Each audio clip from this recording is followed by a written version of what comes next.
आज के क्लास में हम लोग स्टार्ट करने जा रहे हैं अपने क्लास 6 के अंदर ज्योग्राफी में एक और नया चैप्टर, बहुत ही इम्पोर्टेंट और बहुत ही सिंपल चैप्टर का नाम है आवर कंट्री इंडिया। इस चैप्टर में पूरी तरीके से हम लोग बात करेंगे अपने देश भारत के बारे में, इंडिया के बारे में। पिछले क्लास तक के जितने भी चैप्टर हम लोगों ने पढ़े हैं वो अलग अलग चीज़ों के बारे में था। कहीं पर क्लाइमेट के बारे में बात हुआ, कहीं पर वाइल्ड लाइफ के बारे में बात हुआ, तो कहीं पर जानवरों के बारे में बात हुआ, पहाड़ों के बारे में बात हुआ, नदियों के बारे में बात हुआ। लेकिन फाइनली आज हम लोग वैसे चैप्टर को डिस्कस करने जा रहे हैं जिस चैप्टर में पूरा का पूरा हमारे प्यारे से देश भारत के बारे में बात होगा, यानी कि इंडिया के बारे में बात होगा। और आप गौर करेंगे कि इंडिया के बारे में जो भी बात हम लोग करेंगे इस चैप्टर में, उसमें से अधिकतर बात आप लोगों को पहले से पता होगा।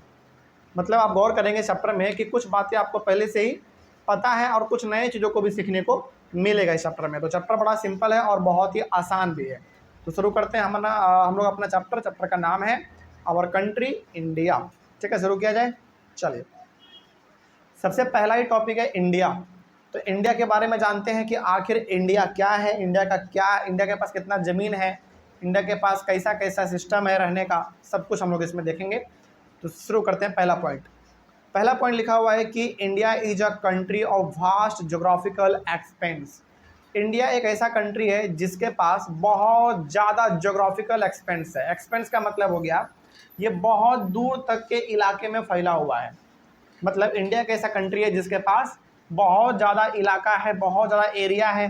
इसके पास नदी भी है तो समुद्र भी है, उसके बाद पहाड़ भी है तो जंगल भी है। कहने का मतलब ये हो गया कि हमारा कंट्री इंडिया के पास लगभग वो हर कुछ है जो किसी भी कंट्री में जीने के लिए रहना चाहिए, है ना। हमारे पास पहाड़ है, जंगल है, नदी है, समुद्र है, सब कुछ हमारे पास है। तो इंडिया एक बहुत ही बड़ा और बहुत ही सुंदर देश है। तो जोग्राफिकल एक्सपेंस का मतलब क्या हुआ, इसके पास लगभग हर प्रकार का चीज़ है। नदी, समुद्र, पहाड़, जंगल, सब कुछ इसके पास है और ये बहुत दूर तक फैला हुआ है। India has an area of about 3.28 million square kilometre. India के पास टोटल यदि ज़मीन का बात करें, मतलब कि इंडिया कितने दूर तक फैला हुआ है, तो India total 3.28 million square kilometre होता है। मतलब आप इसको ऐसे समझिए कि 1 मिलियन में 10 लाख होता है, तो यहाँ पे 3 मिलियन है तो कितना लाख हो गया, 30 लाख। 30 लाख, लगभग 30.5 लाख के आसपास हमारे पास पूरा का पूरा इंडिया का ज़मीन है। मतलब आप ये कह सकते हैं कि इंडिया पूरा का पूरा लगभग 3.5 लाख के आसपास आप कह सकते हैं, क्योंकि 3 मिलियन का मतलब तो 30 लाख हो गया और 28 का भी आप कुछ जोड़ लो, लगभग मोटा मोटी आप घुमा फिरा के कह सकते हैं एक एवरेज वैल्यू के लगभग 30.5 लाख स्क्वायर किलोमीटर ज़मीन इंडिया के पास है। और यही हमारा इंडिया का पूरा ज़मीन है जिसके अंदर हम लोग भी आते हैं। ठीक है, तो ये सब कुछ पॉइंट है जो कि आप याद रख लीजिएगा, बड़ा इंपॉर्टेंट होता है ये सब। आगे, the north south extend from Kashmir to Kanyakumari is about 3200 kilometre. बात करें हम लोग नॉर्थ से साउथ तक, तो नॉर्थ में पड़ता है आपका कश्मीर और साउथ में पड़ता है कन्याकुमारी। ध्यान रखिएगा, ये कश्मीर कहाँ पड़ता है, जम्मू कश्मीर में, ठीक है। और कन्याकुमारी कहाँ पड़ता है, केरल में, केरला जिसको हम लोग बोलते हैं। तो कश्मीर से लेकर कन्याकुमारी यानी कि नॉर्थ से लेकर साउथ तक का दूरी यदि बात करें इंडिया का, तो कितना है टोटल, 3200 किलोमीटर है। इसका मतलब हुआ कि यदि आप कश्मीर से चलना स्टार्ट करते हैं और कन्याकुमारी यदि आप आते हैं तो आपको कितना ट्रैवल करना पड़ेगा, 3200 किलोमीटर ट्रैवल करना पड़ेगा, जो कि बहुत बड़ा डिस्टेंस है। उसके बाद ये हो गया नॉर्थ साउथ के बारे में। थोड़ा सा ईस्ट वेस्ट के बारे में बात कर लेते हैं। The east west extend from Arunachal Pradesh to Kutch is about 2900 kilometre. बात करें ईस्ट से लेकर वेस्ट की ओर हमारा इंडिया कितना दूर तक फैला हुआ है, तो वो फैला हुआ है 2900 किलोमीटर। अरुणाचल प्रदेश पड़ता है हमारा ईस्ट में और कच्छ हमारा पड़ता है वेस्ट में। तो ईस्ट से लेकर वेस्ट तक का जो दूरी है इंडिया का वो कितना है, टोटल 2900 किलोमीटर है। इसका मतलब हुआ कि यदि हम अरुणाचल प्रदेश से चलना स्टार्ट करेंगे और कच्छ यदि हम पहुंच जाएंगे, इसका मतलब है कि हमने टोटल दूरी कितना ट्रैवल किया, 2900 किलोमीटर हमने ट्रैवल कर लिया। कोई दिक्कत इसमें, तो ये सब बात आपको ध्यान रखना पड़ेगा।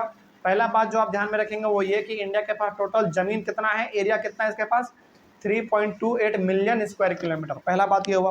दूसरा बात, नॉर्थ से लेकर साउथ तक का दूरी कितना है इंडिया के अंदर, 3200 किलोमीटर है। तीसरा बात आप इसमें ये ध्यान रखेंगे कि ईस्ट से लेकर वेस्ट तक का जो दूरी है पूरा इंडिया का वो कितना है भाई, 2900 किलोमीटर है। तो ये सब कुछ आपको ध्यान में रखना है। आगे बढ़ते हैं। It is bounded by the bay of Bengal in the east. चलिए वर्ल्ड मैप आपके सामने है, देखिए वर्ल्ड मैप आपके सामने है, वहाँ पे ज़रा देखिए ध्यान से।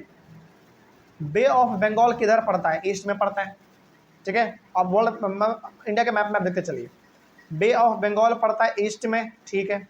अरेबियन सी पड़ता है वेस्ट में, वेरी गुड। लॉफ्टी हिमालयाज पड़ता है नॉर्थ में। लॉफ्टी हिमालयाज का मतलब हुआ जितने भी बड़े बड़े हिमालय के पर्वत है वो कहाँ पड़ता है, नॉर्थ में पड़ता है, ठीक है। और इंडियन ओशन कहाँ पड़ता है, साउथ में पड़ता है। कहने का मतलब यहाँ पे यह है कि हमारा इंडिया पूरी तरीके से पहाड़ और समुद्र से क्या है, घिरा हुआ है। समझ में आ रही है बात। ईस्ट का बात करें तो ईस्ट में आपका बे ऑफ बंगाल है, वेस्ट का बात करें तो अरेबियन सी है, नॉर्थ का बात करें तो उधर आपका बड़े बड़े हिमालय के पर्वत हैं, पहाड़ है, और साउथ का बात करें तो साउथ में आपका इंडियन ओशन है। तो कहने का मतलब यह हुआ कि इंडिया 3 हिस्सों से पानी से घिरा हुआ है और 1 हिस्सों से किससे घिरा हुआ है, पहाड़ से घिरा हुआ है। तो कोई पूछे कि बताओ इंडिया पानी से जो घिरा हुआ है वो किस किस दिशा में फैला हुआ है वो पानी। पहला आप बताइएगा कि ईस्ट में बे ऑफ बंगाल है, वेस्ट में अरेबियन सी है और साउथ में इंडियन ओशन है। तो ये 3 हिस्सा है इंडिया का जो कि किससे घिरा हुआ है, पानी से घिरा हुआ है। लेकिन 1 हिस्सा है इंडिया का जो कि नॉर्थ है वो किससे घिरा हुआ है, हिमालय से घिरा हुआ है, ठीक है ना। ये सब चीज़ आपको ध्यान रखना पड़ेगा। आगे उसके बाद है the lofty mountains, the great Indian desert, the northern plains, the uneven plateau surface, the coast and the islands present a diversity of landforms. मतलब इंडिया के पास इतने विचित्र विचित्र प्रकार के चीज़ें हैं रहने के लिए जिसका कोई अंदाज़ा लगाया नहीं जा सकता। जैसे हमारे पास भयंकर भयंकर पहाड़ हैं, नॉर्थ में हिमालय के बड़े बड़े पहाड़ भी हैं, हमारे पास ग्रेट इंडियन डेजर्ट भी है, मतलब राजस्थान में बालू वाला अभी इलाका हमारे पास है। नॉर्दर्न प्लेन मतलब हो गया कि नॉर्थ की तरफ जो हमारा पूरा प्लेन फैला हुआ है, प्लेन का मतलब समतल जमीन जिसपे खेती बाड़ी होता है, वो भी हमारे पास बहुत ज़्यादा है। एग्जाम्पल के तौर पे पंजाब का ज़मीन, हरियाणा का ज़मीन, यूपी का ज़मीन, ये सब किस में आता है, नॉर्दर्न प्लेन में आता है, ठीक है। ये हो गया हमारा, ये भी है। उसके बाद प्लेट्यू का बात करें तो ऊबड़ खाबड़ वाला ज़मीन भी हमारे पास बहुत सारा है। हालांकि प्लेट्यू का मतलब होता है ऐसे ज़मीन जो कि बिल्कुल ऊपर से फ्लैट होता है, पहाड़ जैसा इलाका रहेगा लेकिन ऊपर से पूरा फ्लैट रहेगा, है ना। ऐसा वाला भी ज़मीन हमारे पास है। हमारे पास कोस्ट भी है, कोस्ट का मतलब हो गया समुद्र के बगल वाले इलाके को हम लोग कहते हैं कोस्ट, वो भी हमारे पास है। और सबसे बड़ी बात हमारे पास अलग अलग प्रकार के आइलैंड भी है, जैसे लक्षद्वीप आइलैंड हो गया, अंडमान निकोबार आइलैंड हो गया, ये सब किसका आइलैंड है, इंडिया ही के तो आइलैंड है। तो कहने का यहाँ पे साफ साफ ये तात्पर्य है कि इंडिया के पास समुद्र भी है, पहाड़ भी है, डेजर्ट भी है, प्लेन भी है, माउंटेन भी है, प्लेट्यू भी है, कोस्ट भी है, आइलैंड भी है, सब कुछ हमारे इंडिया के पास है, ठीक है। इसीलिए इंडिया को एक बहुत ही सुंदर कंट्री बोला जाता है। आगे बढ़ते हैं। There is a great variety in the climate, vegetation, wild life as well as in the language and culture. यहाँ तक कि हमारे इंडिया का माहौल भी बहुत अलग है। जैसे यहाँ पे समय समय पर अलग अलग प्रकार के क्लाइमेट देखने को मिलता है, जैसे जाड़ा, गर्मी, बरसात, है ना, पतझड़, ये सब अलग अलग प्रकार के यहाँ पे मौसम भी देखने को मिलते हैं। अलग अलग प्रकार के हमारे पास वेजिटेशन है, वेजिटेशन का मतलब हो गया अलग अलग प्रकार के पेड़ पौधे हमारे पास हैं, बहुत सारे पेड़ पौधों का वैरायटी हमारे पास है। वाइल्ड लाइफ भी हमारे पास बहुत सारा है, मतलब जंगली जानवर भी हमारे पास है, जंगली के साथ साथ हमारे पास पालतू जानवर भी बहुत सारे हैं। उसके साथ हमारे पास लैंग्वेज अलग है, जैसे पंजाब में पंजाबी, महाराष्ट्र में मराठी, है ना, कर्नाटका में कन्नड़, उड़ीसा में उड़िया, इसी प्रकार से अलग अलग प्रकार के भाषा हमारे पास है। और कल्चर तो हमारे पास है ही, जैसे हिंदू, मुस्लिम, सिख, ईसाई, जैन, बुद्ध, अलग अलग प्रकार के रिलीजन में अलग अलग प्रकार के रीति रिवाज, अलग प्रकार के कल्चर, कपड़ा, खान पान, सब कुछ क्या है, अलग अलग है। तो बताओ ये हमारे इंडिया का खूबसूरती दिखा रहा है कि नहीं, बिल्कुल दिखा रहा है भाई। इन्हीं सब चीज़ों को मिलाकर हमारा इंडिया एक बहुत ही खूबसूरत देश बना हुआ है। आगे बढ़ते हैं। तो कहने का मतलब हमारे इंडिया के पास लगभग सब कुछ है जो कि किसी एक कंट्री के पास होना चाहिए, ठीक है। आगे, it is the second most populous country of the world after China. हाँ, ये बात ध्यान रखिएगा, पहले समय तक यानी कि आज से 3-4 साल पहले पॉपुलेशन के मामले में हमेशा टॉप पे कौन था पता है, चाइना। हम लोग सेकेंड पे आते थे, लेकिन अब इस मामले में हम लोग आगे बढ़ गए हैं। मतलब कि सबसे ज़्यादा जनसंख्या पूरी दुनिया में कहाँ पर है, इंडिया में है। अब दूसरा जगह पे आ गया कौन, चाइना। मतलब पहले चाइना था, वर्ल्ड में सबसे ज़्यादा पॉपुलेशन किसके पास था, जनसंख्या, चाइना के पास था फर्स्ट नंबर पे। सेकंड नंबर पे हमारा इंडिया था, लेकिन अब ये बदल गया, अब हमारा इंडिया पहले नंबर पे आ गया और चाइना दूसरे नंबर पे चला गया। तो यहाँ पे जो लिखा हुआ है इसको, ये पहले के बुक के हिसाब से लिखा हुआ है, लेकिन अब जो आपके पास बुक आएगा नया वाला, उसमें आप ये देखेंगे कि इंडिया टॉप पोजीशन पे है और सेकंड पे कौन आ गया, चाइना आ गया। लेकिन जो बुक में लिखा हुआ है क्या वो गलत लिखा हुआ है, नहीं, ये सही लिखा हुआ है, लेकिन ये पहले लिखा गया था, लेकिन अब आप बोल सकते हैं कि इंडिया टॉप में है और चाइना सेकंड में है। ठीक है, आगे बढ़ते हैं। In 2011, India has a population of more than 120 crore. सोचो, लगभग जैसे आज हम लोग जी रहे हैं कब, 2024 में, लगभग आज से 13 साल पहले, आज से लगभग 13 साल पहले इंडिया का पॉपुलेशन 120 करोड़ था। और अभी के बारे में यदि हम लोग बात करें, इंडिया का पॉपुलेशन अभी फ़िलहाल 140 करोड़ है, और आने वाले समय में तुरंत 150 करोड़ भी होने वाला है। सोचो तो कितना जल्दी जल्दी हमारा पॉपुलेशन बढ़ रहा है, बहुत तेज़ी से बढ़ रहा है। ठीक है, आगे। In the country of diversity we find unity that is reflected in traditions that bind us as one nation. अब देखो, हमारे इंडिया के पास अलग अलग प्रकार के रिलीजन है, हिंदू, मुस्लिम, सिख, ईसाई, जैन, बुद्ध, अलग अलग प्रकार के रिलीजन है, अलग अलग प्रकार के रीति रिवाज भी हैं, अलग अलग प्रकार के लोग कपड़ा भी पहनते हैं, खाना भी खाते हैं, अलग अलग भाषा भी बोलते हैं। इसके बावजूद सभी लोग मिलजुल के रहते हैं, इसी से हमारे कंट्री का खूबसूरती बढ़ जाता है। ठीक है ना, इतना सब कुछ अलग अलग प्रकार का होने के बावजूद हमारा कंट्री एक बहुत ही अच्छा कंट्री है, इसमें कोई शक नहीं है, कोई दिक्कत इसमें। चलिए आगे बढ़ते हैं, ये टॉपिक हमारा हुआ खत्म। अगला टॉपिक हमारा होगा लोकेशनल सेटिंग, तो इसको हम लोग अपने अगले क्लास में डिस्कस करेंगे। तो मिलते हैं हम लोग अपने अगले क्लास में। Thank you very much. Next topic discuss करेंगे लोकेशनल सेटिंग। लोकेशनल सेटिंग का मतलब हुआ कि वर्ल्ड में हमारा इंडिया कहाँ पे पड़ता है, यही हम लोग इसमें देखने वाले हैं। ठीक ना, मतलब इंडिया का लोकेशन एग्जैक्ट क्या है, उसी के बारे में थोड़ा सा हम लोग बात करेंगे। पहला पॉइंट इसमें लिखा हुआ है कि India is located in the northern and eastern hemisphere. India हमारा नॉर्दर्न के साथ साथ ईस्टर्न हेमिस्फीयर में पड़ता है।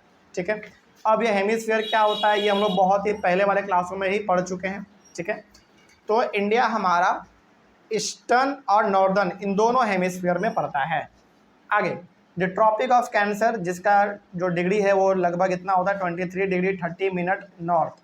ये जो छोटा सा ऊपर में आप कॉमा देख रहे हैं ना, 30 के ऊपर छोटा सा कॉमा, इसको हम लोग मिनट बोलते हैं। मिनट क्या बोलते हैं इसको, मिनट। तो इसको कैसे पढ़ेंगे पूरा, 23 डिग्री 30 मिनट नॉर्थ। ओके, तो the tropic of cancer passes almost half way through the country. तो हमारे इंडिया से ट्रॉपिक ऑफ कैंसर बिल्कुल बीचों बीच गुजरता है। ठीक है, आगे। From south and north India extends between 8 degree 4 minute north and 37 degree 6 minute north latitude. बात करें हम लोग नॉर्थ और साउथ के बीच में कि हमारा इंडिया नॉर्थ से साउथ या फिर साउथ से नॉर्थ कितना डिग्री के अंदर फैला हुआ है, तो हम लोग यहाँ पे बात करेंगे। ध्यान रखिएगा, हमारा इंडिया वर्ल्ड मैप में साउथ से नॉर्थ तक का केवल बात करें कि साउथ से नॉर्थ तक के बीच में जो हमारा इंडिया फैला हुआ है, तो वो 8 डिग्री 4 मिनट नॉर्थ से लेकर 37 डिग्री 6 मिनट नॉर्थ लैटिट्यूड तक हमारा इंडिया फैला हुआ है। ये केवल बात हो रहा है अभी नॉर्थ और साउथ के बारे में। ठीक ना, पहले आप शुरुआत कर सकते हैं साउथ से, यानी कि साउथ और नॉर्थ के बीच में हमारा इंडिया पड़ रहा है, जिसका डिग्री इतना है। इसका मतलब हुआ कि हमारा इंडिया का साउथ और नॉर्थ ये दोनों इन्हीं दोनों डिग्री के अंदर पड़ता है। ठीक है, आगे उसके बाद थोड़ा सा ईस्ट और वेस्ट का भी बात कर लेते हैं। पहले वेस्ट से बात करेंगे। From west to east India extends between 68 degree 7 minute east and 97 degree 25 minute east longitudes. बात करें वेस्ट और ईस्ट का, तो हमारा इंडिया वेस्ट से लेकर ईस्ट तक यदि फैला हुआ है तो वो इन दोनों डिग्री के अंदर ही फैला हुआ है। मतलब इतना से लेकर इतना के अंदर ही हमारा फैला हुआ है, वेस्ट से ईस्ट, और इतना से इतना फैला हुआ है साउथ से नॉर्थ। ओके, इस बात को आप ध्यान रखेंगे। आगे, due to great longitudinal extent of about 29 degree there could be a wide difference on local time of places located on 2 extreme points of India. मतलब यहाँ पे ये बोला जा रहा है कि 29 डिग्री का जो आपको गैप दिखता है, वो इसी गैप के वजह से, मतलब 29 डिग्री का जो गैप दिखता है आपको, इसी 29 डिग्री के गैप के वजह से इंडिया में दो अलग अलग जगहों पर आपको समय अलग अलग दिखता है। मतलब एग्जाम्पल आपको देते हैं, अरुणाचल प्रदेश में 2 घंटा पहले ही सूरज उग जाएगा, लेकिन गुजरात में 2 घंटा बाद सूरज उगेगा। तो ये 2 घंटे का डिफरेंस होता है हमारे AC 29 डिग्री के डिफरेंस की वजह से। मतलब 29 डिग्री का जो यहाँ पे आपको उलटफेर दिख रहा है, जो गैप दिख रहा है, इसी के वजह से हमारे इंडिया में 2 अलग अलग जगह पर सूरज की किरणें 2 घंटे के बाद और 2 घंटे के पहले पहुँचती है। अरुणाचल प्रदेश में 2 घंटे पहले पहुँच जाएगी क्योंकि वो ईस्ट में पड़ता है, और गुजरात में हमारा 2 घंटे के बाद पहुँचती है क्योंकि वो वेस्ट में पड़ता है। ठीक है, आगे बात करते हैं। The difference between these 2 points of about 2 hours. तो ये बेसिकली 2 घंटे का डिफरेंस होता है, लगभग 2 घंटे का डिफरेंस होता है। The local time changes by 4 minutes for every 1 degree of longitude. मतलब जितने बार डिग्री आपका चेंज होगा उतना आपका 4 मिनट चेंज होता रहेगा। इसका मतलब हुआ कि 4 मिनट पे कितना डिग्री चेंज होगा? 1 डिग्री। ध्यान रखिएगा इस बात को। मतलब 4 मिनट जब हमारा बीत जाएगा, इसका मतलब है कि 1 डिग्री हमारा चेंज हो गया। ठीक है, इस बात को ध्यान रखेंगे। आगे उसके बाद है the sun rises 2 hours earlier in the east, मतलब अरुणाचल प्रदेश में, देन इन द वेस्ट यानी कि गुजरात में। वही बात है जो अभी आपने आपको कहा कि अरुणाचल प्रदेश में 2 घंटा सूरज पहले उग जाएगा, लेकिन गुजरात में 2 घंटे के बाद पहुंचेगा सूरज की रोशनी। ठीक है, आगे the local time of longitude of 82 degree 30 minute east has been taken as the Indian standard time. मतलब हमारे इंडिया का जो एक स्टैंडर्ड टाइम है जो लगभग हर घड़ी में आपको दिखता है, वो इसी डिग्री के थ्रू लिया गया है। मतलब इस समय पे इस डिग्री के ऊपर जितना समय हो रहा होगा वही समय हमारे इंडिया का भी होगा। ठीक है, it is also known as the standard meridian of India.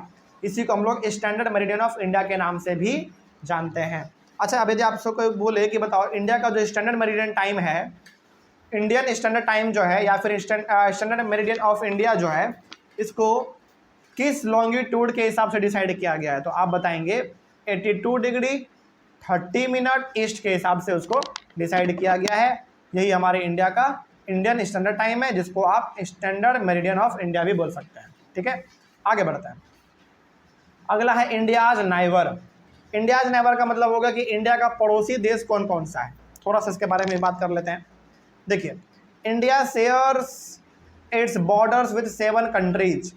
India अपना बॉर्डर लगभग 7 कंट्री के साथ शेयर करता है।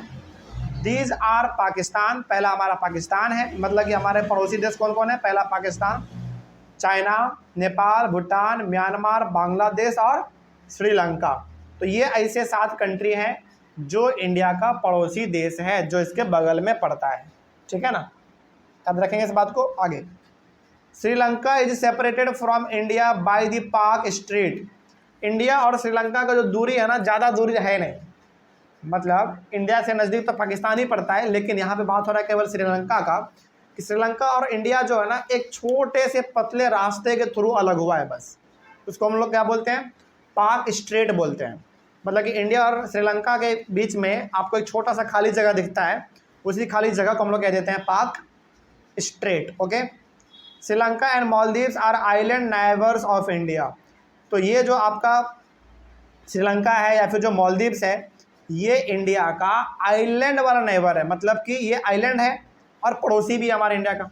ठीक है, तो कई बार हम लोग श्रीलंका को आइलैंड कंट्री के नाम से भी जानते हैं, आइलैंड नेशन के नाम से भी जानते हैं, क्योंकि वो पानी से चारों तरफ से क्या है? घिरा हुआ है। इसीलिए हम लोग श्रीलंका को 2 अलग नामों से जानते हैं। तो श्रीलंका को आप एक आइलैंड कंट्री भी बोल सकते हैं या फिर आइलैंड नेशन, दोनों का मतलब लगभग सेम ही होता है। लगभग नहीं, सेम ही होता है। ठीक है, चलिए समझ में आ गया। तो इंडिया का बताओ कितना पड़ोसी है भाई? इंडिया का टोटल 7 पड़ोसी है, इस बात को ध्यान रखेंगे।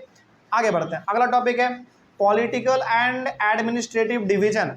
हाँ, एक चीज़ यहाँ पे आप लोग सुधार कर लीजिएगा। जिनके पास पुराना वाला बुक है वो सुधार कर लीजिएगा, जिनके पास नया वाला बुक है उनको कोई दिक्कत नहीं है, वो जैसा है वो ठीक है। देखिए यहाँ पे लिखा हुआ है कि for administrative purposes India is divided into 29 states and 7 union territories. ये बात ध्यान रखेगा आप। मतलब इंडिया में अच्छी तरीके से काम चल सके, इसके लिए इंडिया को 29 स्टेट्स में डिवाइड किया गया था, और इसमें यूनियन टेरिटरी कितने थे? 7 थे। लेकिन अभी के समय में यदि हम लोग बात करें तो इंडिया में टोटल स्टेट्स कितने हैं? 28, और यूनियन टेरिटरी कितने हैं? 8। इसको आप सुधार लीजिए। यहाँ पर जो लिखा हुआ है वो गलत लिखा हुआ नहीं था, ये पहले के समय में था हमारे इंडिया में। लेकिन अभी थोड़ा क्या हो गया है, चेंज हो गया है, तो थोड़ा सा आप इसको चेंज कर लेंगे। तो जिनके पास पुराना वाला बुक है वो यहाँ पे सुधार कर लीजिएगा कि अभी हमारे पास फिलहाल इंडिया में 28 स्टेट्स है, 28, और यूनियन टेरिटरी का बात करें तो हमारे पास केवल अभी 7 है, सॉरी 8 है, सॉरी माय मिस्टेक, स्टेट्स 28 और यूनियन टेरिटरी 8। इस बात को आप ध्यान में रखेंगे, इस चीज़ को आप अपने नोट्स में सुधार लेंगे और अपने बुक में भी ठीक कर लेंगे, ठीक है ना। इसमें ये जो हमारे पास ना पहले 28 स्टेट ही था, 29 क्यों हुआ था पता है, तेलंगाना को अलग किया गया था।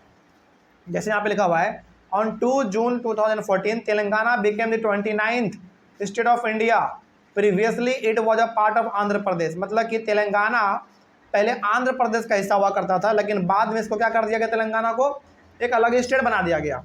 तो बताओ फिर कितना हो गया, 29 हो गया।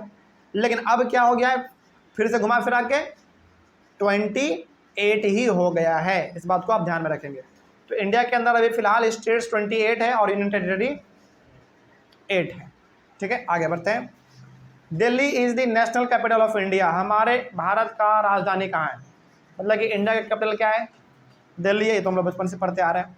आगे, the states have been formed mainly on the basis of languages. अच्छा, कभी आप लोगों ने गौर किया है हमारे इंडिया में जो अलग अलग स्टेट्स हैं, इन सभी स्टेट्स को भाषा के हिसाब से डिवाइड किया गया है।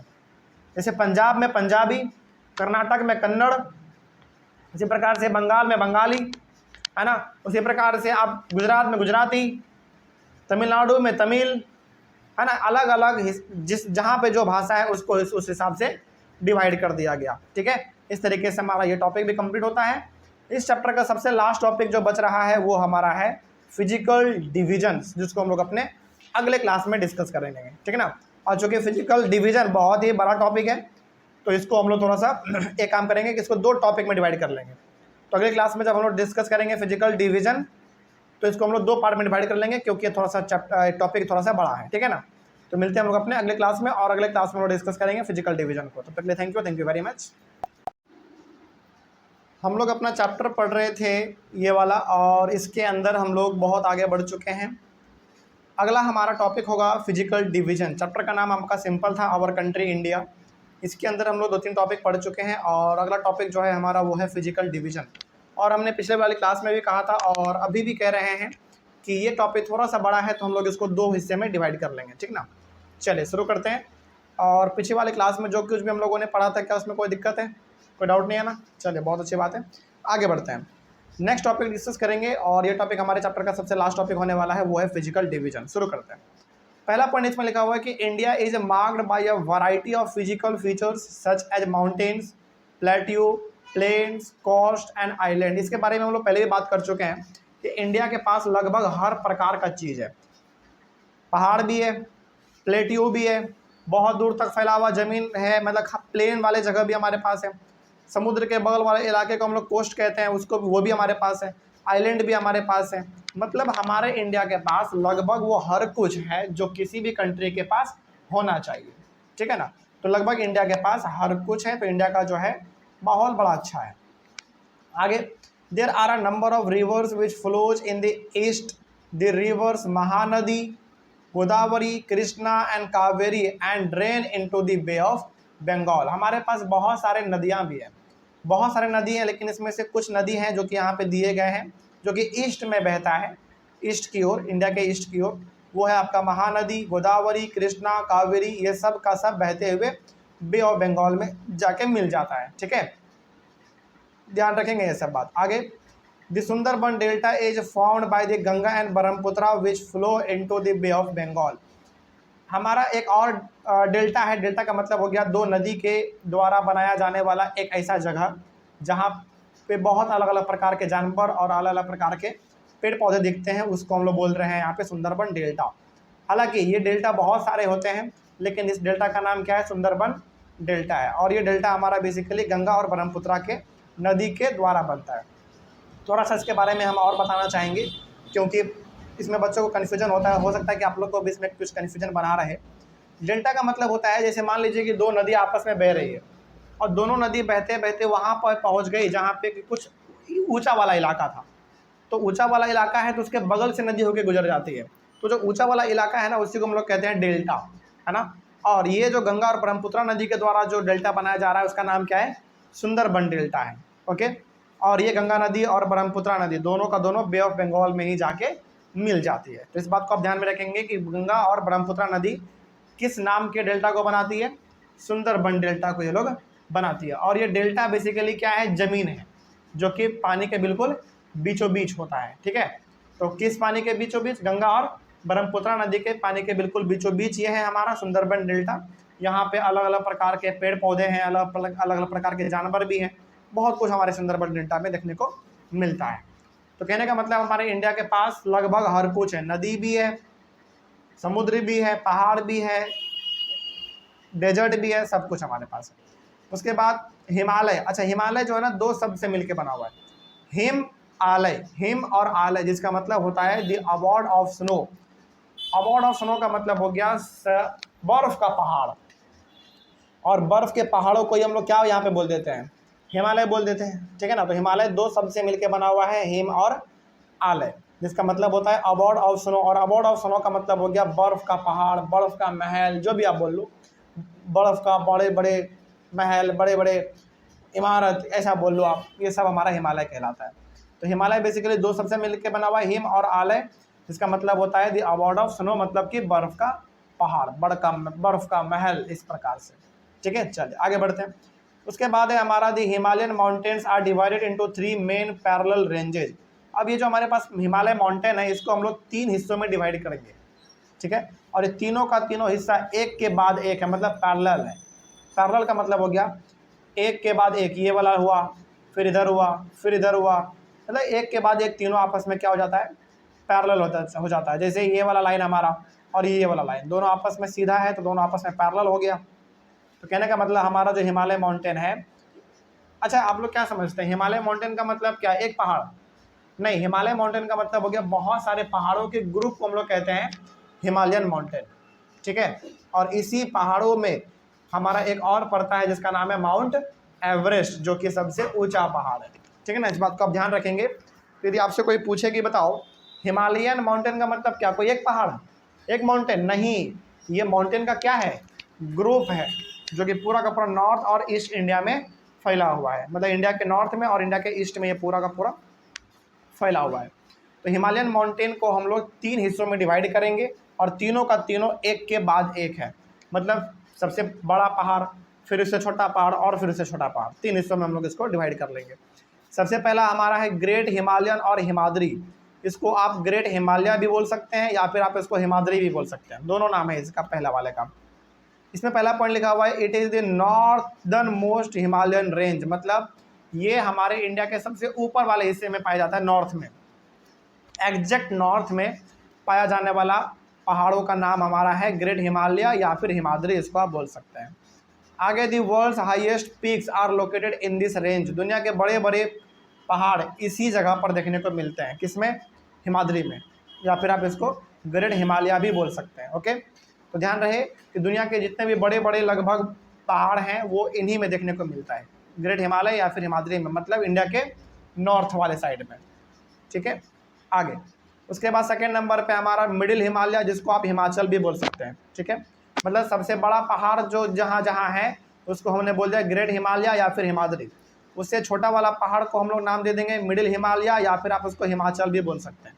ठीक है, आगे it lies to the south of great Himalaya और Himadri. South of great Himalaya और हिमाद्री का मतलब हुआ कि हिमाद्री के नीचे, हिमाद्री के नीचे सबसे ऊपर कौन हुआ हमारा, हिमाद्री, उसके नीचे कौन, हिमाचल, जिसको आप मिडिल हिमालय के नाम से भी जान सकते हैं। तो कहने का मतलब हुआ कि जो सबसे पहला हम लोगों ने पढ़ा, इसमें सबसे बड़े बड़े पहाड़ आते हैं, इसी में आपका माउंट एवरेस्ट भी पड़ता है हिमाद्री में। ठीक है, इसके नीचे हमारा पड़ता है मिडिल हिमालय, जिसको हम लोग हिमाचल के नाम से भी जानते हैं।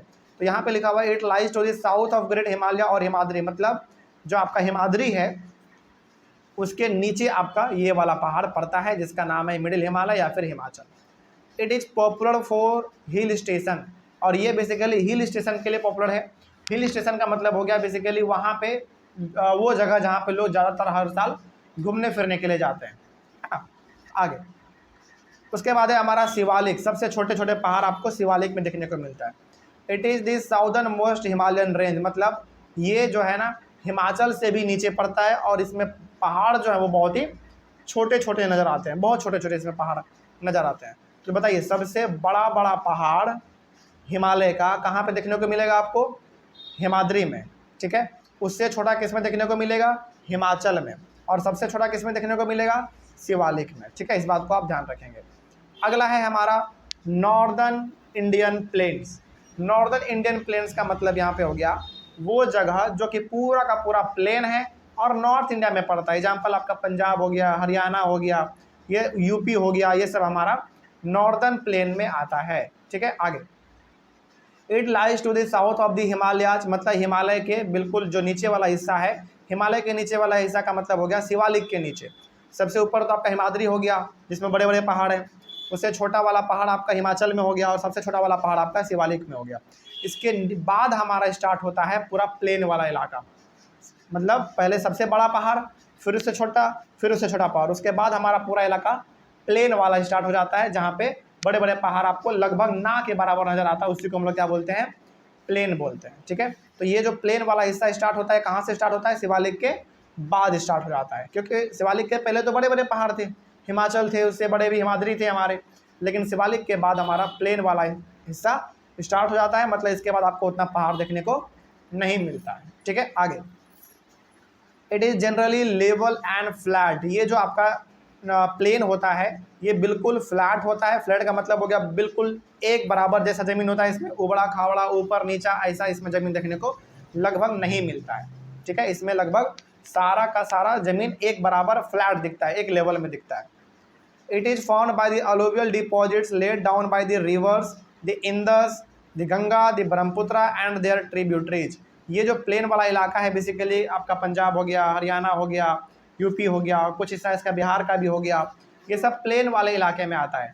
प्लेन वाले इलाके का मतलब होगा कि यहाँ पे बड़े बड़े पहाड़ आपको देखने को नहीं मिलते हैं और यहाँ पे अलुवियल सॉइल बहुत देखने को मिलता है। ये मिट्टी का एक प्रकार है अलुवियल सॉइल, और इसी के वजह से ये पूरा का पूरा ज़मीन आपका प्लेन देखने को मिलता है। और इन सभी जगह पर जो आपका नॉर्थ इंडिया है बेसिकली, जैसे आपका पंजाब, हरियाणा, उसके बाद यूपी, बिहार, इन सभी जगह पर ज़्यादातर 3 नदी का आपको कंट्रीब्यूशन देखने को मिलता है। पहला आपका इंदस, गंगा और ब्रह्मपुत्र।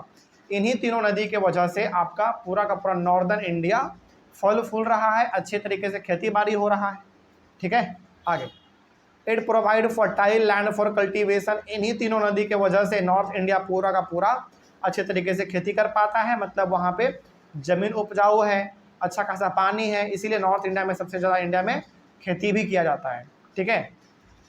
आगे, it has high concentration of population. इसका सबसे बड़ा रीज़न ये भी है कि नॉर्थ इंडिया में मतलब कि हिमाचल प्रदेश हो गया आपका, फिर से आपका ये पंजाब हो गया, हरियाणा हो गया, यूपी हो गया, बिहार हो गया, इन सभी जगहों पर पॉपुलेशन बहुत ज़्यादा है। ज़्यादा क्यों है? क्योंकि यहाँ पे पानी अच्छा खासा है, खेती बाड़ी अच्छा खासा होता है, तो जो कुछ ज़िंदा रहने के लिए इंसान को चाहिए वो सबसे ज़्यादा नॉर्थ इंडिया में ही है, इसलिए यहाँ का पॉपुलेशन भी सबसे ज़्यादा है, ठीक है। तो ये हो गया हमारा नॉर्दर्न इंडिया के बारे में, मतलब कि नॉर्थर्न प्लेन जो हमारा है नॉर्थ के हिस्से में, उसके बारे में हो गया पूरा जानकारी। अगला है हमारा ग्रेट इंडियन डेजर्ट। कुछ और भी टॉपिक है जिसको हम लोग अपने अगले वाले क्लास में डिस्कस कर लेंगे, ठीक है ना, नहीं तो फिर हमारा क्लास बहुत बड़ा हो जाएगा। तो जैसे इंडियन डेजर्ट है, फिर से आपका पेनिनसुलर प्लेट्यू है, और भी बहुत अलग अलग प्रकार के टॉपिक हैं, उसको हम लोग अपने अगले क्लास में डिस्कस करेंगे। मिलते हैं हम लोग अपने अगले क्लास में। तो अगला वाला क्लास का हमारा टॉपिक होगा, ध्यान रखिएगा, ग्रेट इंडियन डेजर्ट, ओके। तो मिलते हैं हम लोग अपने अगले क्लास में। Thank you very much. हम लोग डिस्कस कर रहे थे अपना टॉपिक, चलिए आपको याद दिलाते हैं, फिजिकल डिवीजन, है ना। फिजिकल डिवीजन हम लोग टॉपिक डिस्कस कर रहे थे, और फिजिकल डिवीजन में हम लोग बहुत आगे बढ़ चुके थे। चूँकि ये टॉपिक थोड़ा सा बड़ा था तो हमने कहा था कि इसको 2 हिस्से में डिवाइड कर लेंगे। नॉर्दर्न इंडियन प्लेन्स तक हम लोग डिस्कस कर चुके थे, और अभी हम लोग डिस्कस कर लेंगे द ग्रेट इंडियन डेजर्ट, और उसके बाद का भी सारा टॉपिक है उसको भी हम लोग यहाँ पे डिस्कस कर लेंगे और इसको हम लोग ख़त्म कर लेंगे, ठीक है। चलिए शुरू करते हैं। सबसे पहला टॉपिक है इसमें ग्रेट इंडियन डेजर्ट। बस बेसिकली इसमें डेजर्ट के बारे में बात करेंगे हम लोग। इसमें लिखा हुआ है कि it lies to the western part of India. India में सबसे ज़्यादा डेजर्ट किधर है? वेस्ट में, मतलब कि राजस्थान साइड है ना, वहाँ पे डेजर्ट बहुत ज़्यादा है। आगे, it is hot dry and Sandy stretch of land. जहाँ पे डेजर्ट होता है वहाँ पे अधिकतर गर्मी ही रहता है, पूरा ज़मीन सूखा हुआ रहता है, और बहुत ही बालू वाला इलाका रहता है, सैंडी टाइप, मतलब बालू जैसा इलाका। समझ में आ रही है बात? It has very little vegetation, यहाँ पे पेड़ पौधे बहुत ही कम होते हैं, क्योंकि देखो पेड़ पौधा अक्सर होता कहाँ पे, मिट्टी पे, बालू पे जल्दी होता नहीं है। तो बालू वाला इलाका है पूरा का पूरा राजस्थान। मतलब जैसे, अच्छा एक बात ना यहाँ पे हम आपको और बताना चाहेंगे, जैसे लोग राजस्थान के बारे में बात करते हैं वैसे लोग समझते हैं कि पूरा का पूरा डेजर्ट वाला इलाका होगा। नहीं, गलत बात है। राजस्थान में पूरा डेजर्ट नहीं है। राजस्थान का एक इलाका ऐसा है जहाँ पे डेजर्ट है, लेकिन पूरा राजस्थान डेजर्ट नहीं है। समझिएगा इस बात को। हम भी जब पहली बार सब सुनते थे ना राजस्थान, तो मेरे दिमाग में ख्याल आता था कि राजस्थान मतलब डेजर्ट वाला इलाका, लेकिन गलत बात है। वहाँ पे पूरा डेजर्ट नहीं है, लेकिन हाँ कुछ हिस्सा उसका है जो कि डेजर्ट वाला इलाका वहाँ पे है।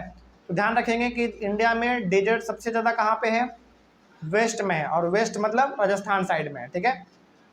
और वो बहुत ही गर्म वाला जगह है, बहुत ही सूखा जगह है, और बहुत ही वहाँ पे बालू है। और चूंकि बालू है तो वहाँ पर ज़्यादा पेड़ पौधे भी देखने को नहीं मिलेंगे आपको, ठीक है। ये हो गया डेजर्ट के बारे में। अगला टॉपिक है पेनिनसुलर प्लेट्यू।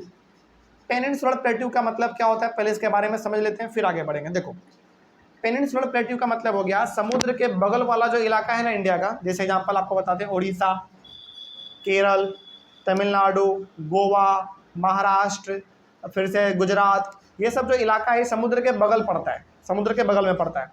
इस समुद्र के बगल वाला जो इलाका है, ये सब मतलब जो सब स्टेट है, समुद्र के बगल में यदि बड़े बड़े पहाड़ हैं, उसी को हम लोग कहते हैं पेनिनसुलर प्लेट्यू। सिंपल सा आप ये ध्यान रखना कि जो जगह समुद्र के बगल पड़ रहा है, और यदि समुद्र के बगल वाले जगह पर पहाड़ है, प्लेट्यू टाइप, ऊपर से फ्लैट वाला जमीन जैसे यदि कुछ है पहाड़ के ऊपर, मतलब कि पहाड़ है बेसिकली, ऐसे समझ लो, उसी को हम लोग कहते हैं पेनिनसुलर प्लेट्यू, सिंपल सी, ठीक है। आगे, it lies in the south of northern plains. Northern plains का सिंपल सा मतलब हो गया हमारा नॉर्थ इंडिया, और उसके नीचे में क्या पड़ता है आपका, साउथ पड़ता है। तो कहने का मतलब ज़्यादातर जो पेनिनसुलर प्लेट्यू आपको देखने को मिलेगा वो कहाँ देखने को मिलेगा, इंडिया के साउथ वाले हिस्से में देखने को मिलेगा, ठीक है ना। क्योंकि नॉर्थ में तो समुद्र है नहीं, समुद्र है तो कहाँ पे है, साउथ में है ना। आगे, it is triangular in shape, ये ट्रायंगल के शेप का है। जैसे एग्जाम्पल के तौर पर आपको बताते हैं, आप इंडिया का मैप यदि गौर से देखेंगे ना, आप शुरुआत करो गुजरात से, एक बार आप गुजरात को देखो इंडिया के मैप में, और एक बार आप वेस्ट बंगाल के देखो गुजरात के इंडिया के मैप में। मतलब एक बार गुजरात और एक बार वेस्ट बंगाल और एक बार नीचे तमिलनाडु को देख लो, क्या आपको एक ट्रायंगल बनता हुआ दिख रहा है, इसमें 3 हिस्सा बनता हुआ दिख रहा है, बिल्कुल दिख रहा है। एक हिस्सा गुजरात, दूसरा हिस्सा वेस्ट बंगाल, और तीसरा हिस्सा तमिलनाडु, जहाँ पे केरल भी बगल में पड़ता है। तो 3 हिस्सा हो गया, और 3 हिस्से वाले को यानी कि 3 साइड वाले को हम लोग क्या बोलते हैं, ट्रायंगल ही तो बोलते हैं। तो बेसिकली हमारा जो पेनिनसुलर प्लेट्यू है वो 3 हिस्सों में फैला हुआ है, ठीक है।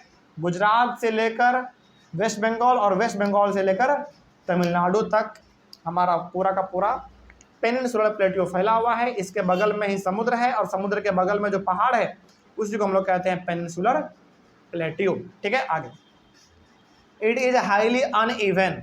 हाईली अनइवन का मतलब है कि कहीं पर प्लेट्यू बहुत ज़्यादा है, कहीं पर बहुत कम है, कहीं पर बहुत ज़्यादा है, कहीं पर कम है ना। इस बात को भी आप ध्यान में रखेंगे, ठीक है। और प्लेट्यू का मतलब यहाँ पे सिंपल सा है कि होंगे पहाड़ जैसे, लेकिन ऊपर में वो कैसा होगा, पूरा फ्लैट होगा, पूरा एकदम बराबर लेवल में होगा, उसी को हम लोग कहते हैं प्लेट्यू। और चूँकि समुद्र के बगल में है तो इसको बोल देंगे पेनिनसुलर प्लेट्यू, ठीक है। आगे, it has numerous hills, ranges and valleys. तो बहुत सारे हमारे पास प्लेट्यू हैं, उसमें से कुछ नाम हमारे पास है। Aravali hills, one of the oldest ranges and valley, सबसे पुराना हमारे पास जो है प्लेट्यू वो अरावली हिल है। उसके बाद है the Vindhyas and the Satpuras, ये भी हमारे पास एक पेनिनसुलर प्लेट्यू है, बहुत पुराना ये भी है। उसके बाद है rivers Narmada and Tapi flow through these ranges and drain into the Arabian sea. इन सभी के थ्रू होते हुए, इन सभी के बगल से होते हुए हमारा 2 नदी बहती है, नर्मदा और तापी नदी, और ये बहते बहते फिर जाके अरेबियन सी में मिल जाती है, ठीक है। चलिए, इस तरीके से हमारा पेनिनसुलर प्लेट्यू वाला टॉपिक भी खत्म हुआ। अगला हमारा है दी वेस्टर्न घाट्स और सह्याद्री। आप इसको वेस्टर्न घाट भी बोल सकते हैं, या फिर आप इसको सह्याद्री भी बोल सकते हैं, ठीक है। चलिए जरा इसके बारे में देख लेते हैं। वेस्टर्न घाट का मतलब होता है क्या, पहले समझो। वेस्टर्न घाट का सिंपल सा मतलब हो गया कि जो इंडिया का वेस्ट वाला हिस्सा है ना, समझेगा ध्यान से हम क्या बोलना चाह रहे हैं। इंडिया का जो वेस्ट वाला हिस्सा है, और वेस्ट वाला हिस्सा भी केवल समुद्र के बगल वाला हिस्सा, एग्जाम्पल कहाँ से कहाँ आप देखेंगे, वेस्टर्न घाट को यदि समझना हो तो, वेस्टर्न घाट को यदि समझना है तो आप गुजरात से लेकर केरल तक देखो बस, क्योंकि गुजरात, महाराष्ट्र, गोवा, कर्नाटका और केरल, ये 4 ऐसे स्टेट हैं जो कि कहाँ पड़ता है, इंडिया के वेस्ट में पड़ता है, और वेस्ट में होने के साथ साथ ये समुद्र के बगल में पड़ता है। इसी को हम लोग कहते हैं वेस्टर्न घाट। ठीक है, ध्यान रखिएगा, वेस्टर्न घाट का मतलब हुआ वैसा इलाका इंडिया का, वैसा स्टेट इंडिया का जो किसके बगल में पड़ता है, पहला तो वो वेस्ट में होगा, दूसरा बात किसके बगल में पड़ेगा, वो समुद्र के बगल में पड़ेगा, उसी को हम लोग कह देंगे वेस्टर्न घाट। तो वेस्टर्न घाट के एग्जाम्पल के लिए यदि हम 3-4 स्टेट का नाम लें तो वो होगा आपका पहला गुजरात, दूसरा आपका महाराष्ट्र, उसके बाद कर्नाटका, गोवा और फिर आपका केरला। ये सब का सब स्टेट हमारा समुद्र के बगल में पड़ता है और सबसे बड़ी बात इंडिया के वेस्ट में पड़ता है, तो ये सब हमारा कहलाएगा वेस्टर्न घाट। ठीक है, आगे, it lies parallel to the western coast of India. Western coast बोलो या वेस्टर्न घाट बोलो, लगभग दोनों का मतलब सेम है। तो वेस्टर्न घाट और वेस्टर्न कोस्ट का मतलब हो गया वैसा इलाका जो समुद्र के बगल में है और इंडिया के वेस्ट में पड़ रहा है, उसी को हम लोग कह देते हैं वेस्टर्न घाट और वेस्टर्न कोस्ट। ठीक है, आगे, it has a continuous series of flow mountains. इन सभी घाट में, यानी कि वेस्टर्न घाट में बहुत सारे बड़े बड़े और छोटे छोटे पहाड़ भी देखने को मिलते हैं, माउंटेन भी देखने को मिल जाता है। The western coastal plains are very narrow. लेकिन जो ये जो वेस्टर्न कोस्टल प्लेन है, मतलब कि जो समुद्र के बगल वाला इलाका है वेस्ट में, इंडिया के वेस्ट में, ये बहुत ही नैरो है, मतलब उतना फैला हुआ नहीं है, बहुत ही पतला है ना, ध्यान रखिएगा इस बात को। मतलब इसका चौड़ाई ज़्यादा नहीं है, लंबाई भले ज़्यादा है लेकिन इसका चौड़ाई ज़्यादा नहीं है। ये हो गया हमारा वेस्टर्न घाट। उसी प्रकार से सेम तरीके से आप क्या समझेंगे, फिर ईस्टर्न घाट भी समझेंगे। ईस्टर्न घाट का मतलब हो गया एकदम जैसे आपने वेस्टर्न घाट समझा वैसे ईस्टर्न घाट समझिए। ईस्टर्न घाट का मतलब हुआ वैसा इंडिया का इलाका, मतलब कि इंडिया का वैसा जगह जो कि पहला बात ईस्ट में है, दूसरा बात समुद्र के बगल में है। तो इसके लिए आप स्टेट यदि देखेंगे इंडिया के मैप में तो उसके लिए आप देखो वेस्ट बंगाल, फिर आप देखो उड़ीसा, फिर आप देखो आंध्र प्रदेश और फिर तमिलनाडु। मतलब इंडिया के ईस्ट में आप 4 स्टेट को देखिए, वेस्ट बंगाल, उड़ीसा, आंध्र प्रदेश और तमिलनाडु। ये 4 ऐसे स्टेट है जो कि इंडिया के ईस्ट में पड़ता है और समुद्र के बगल में भी है, तो इनको हम लोग क्या बोल देंगे, ईस्टर्न घाट बोल देंगे, है ना। समुद्र के बगल वाले इलाके को हम लोग कहते हैं ईस्टर्न घाट। आगे बढ़ते हैं, it lies parallel to the eastern coast of India. मतलब कि इंडिया का जो ईस्टर्न कोस्ट है, जो समुद्र के बगल में हिस्सा है हमारा ईस्ट का, उसको हम लोग ईस्टर्न कोस्ट और आप इसको ईस्टर्न घाट भी बोल सकते हैं, कोई बड़ी बात नहीं है। It is broken and uneven. देखो वेस्टर्न घाट जो है ना वो लगातार है, लेकिन ये कहीं पर है, कहीं पर नहीं है, कहीं पर है, कहीं पर नहीं है, कहीं पर छूटा हुआ है, कहीं पर छोटा है, कहीं पर बड़ा है, इस तरीके से। ठीक है, the eastern coastal plains are much broader. इसका जो है ना वो चौड़ाई बहुत ज़्यादा है। वेस्टर्न घाट का चौड़ाई कम है लेकिन ईस्टर्न घाट का चौड़ाई थोड़ा सा ज़्यादा है। ठीक है, तो यदि आपको हम वेस्टर्न घाट और ईस्टर्न घाट में 2 डिफरेंस बताएं तो पहला डिफरेंस ये है कि वेस्टर्न घाट में जो पहाड़ है वो लगातार है, ईस्टर्न घाट में जो पहाड़ है वो कहीं पर है, कहीं पर छूटा हुआ है, कहीं पर है, कहीं पर छूटा हुआ है, मतलब कहीं पर है और कहीं पर नहीं है। वेस्टर्न घाट के पहाड़ बहुत ही पतले हैं, उतना चौड़ाई नहीं है, लेकिन जो ईस्टर्न घाट का पहाड़ है वो थोड़ा सा चौड़ा ज़्यादा है। ठीक है ना, मतलब ब्रॉड है। ये हो गया हमारा ईस्टर्न और वेस्टर्न घाट के बारे में। अगला है लक्षद्वीप आइलैंड। चलिए लक्षद्वीप आइलैंड भी हम लोग समझ लेते हैं, ये कहाँ पे है। It is located in the Arabian sea. ये अरेबियन सी में पड़ता है। देखो ध्यान रखना, ये भले ही अरेबियन सी में पड़ रहा है लक्षद्वीप आइलैंड, लेकिन ये आइलैंड है किसका, इंडिया का। ठीक है, इस बात को आप ध्यान में रखेंगे। It is close to the Malabar coast of Kerala.